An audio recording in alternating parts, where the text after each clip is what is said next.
ఎందుకు మన హృదయాన్ని దేవుడికి ఇవ్వాలి, యేసుక్రీస్తుకి ఇవ్వాలి? ఈ ప్రపంచంలో చాలా మంది దేవీ దేవతలు ఉన్నారు. 33 కోట్ల మంది దేవుళ్ళు ఉన్నారు. వాళ్ళందరికి కాకుండా ఆయన అంటున్నాడు, నా వైపే చూసి మీరు రక్షణ పొందమంటున్నాడు. ఎందుకు?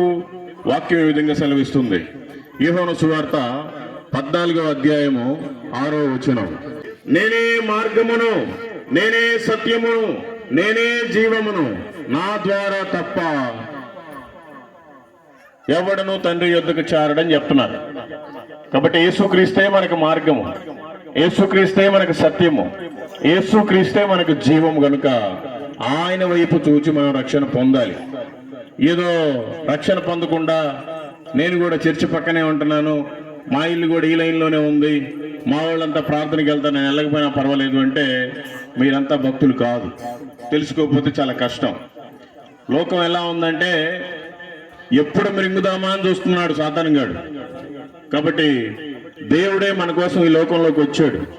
ఇందు నిమిత్తం వచ్చాడు. 1 తిమోతికి రాసిన పత్రిక 1వ అధ్యాయం 15వ వచనం ఈ విధంగా సెలవిస్తుంది, పాపులను రక్షించుటకు క్రీస్తు యేసు లోకమునకు వచ్చెను. ఆయన మంచి పరిశుద్ధుల కోసం రాలేదు, మంచి ఐశ్వర్యవంతుల కోసం రాలేదు, మంచి మాటకారుల కోసం రాలేదు. ఆయన పాపులను రక్షించడానికే ఈ లోకానికి వచ్చాడంట.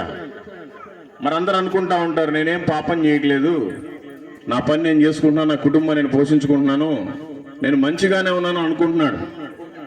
కానీ వాక్యం ఈ విధంగా సెలవిస్తుంది.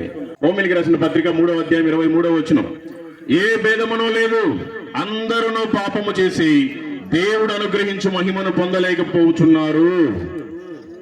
మానవుడు పుడతానే పాపి, తల్లి గర్భంలో నుండి బయటికి వచ్చినప్పుడే పాపి. ఆ పాపాలు పోవాలని లోకంలో ఉండే వాళ్ళంతా రకరకాల ముక్కుబడులు చేసుకుంటున్నారు. సంవత్సరం రాగానే వెంట్రుకలు తీసుకుంటారు, సంవత్సరం రాగానే పొంగలు పెట్టుకుంటారు, సంవత్సరం రాగానే పొట్టేలు పిల్లలు కాస్తారు. మా ముక్కు అయిపోయింది అని అనుకుంటున్నారు. వాటి వల్ల మన పాపం పోదు. మన పాపము పోవాలి అంటే ఒక పరిశుద్ధమైన రక్తం చిందించబడాలి. ఏ గొర్రె పిల్ల రక్తమో, ఏ కోడి పిల్ల రక్తమో, ఏ కుక్క పిల్ల రక్తమో చిందిస్తే అవ్వదు. మరి పరిశుద్ధమైన రక్తం ఎవరి దగ్గర ఉంది? దేవాది దేవుడైన యేసయ్య దగ్గరే ఉంది.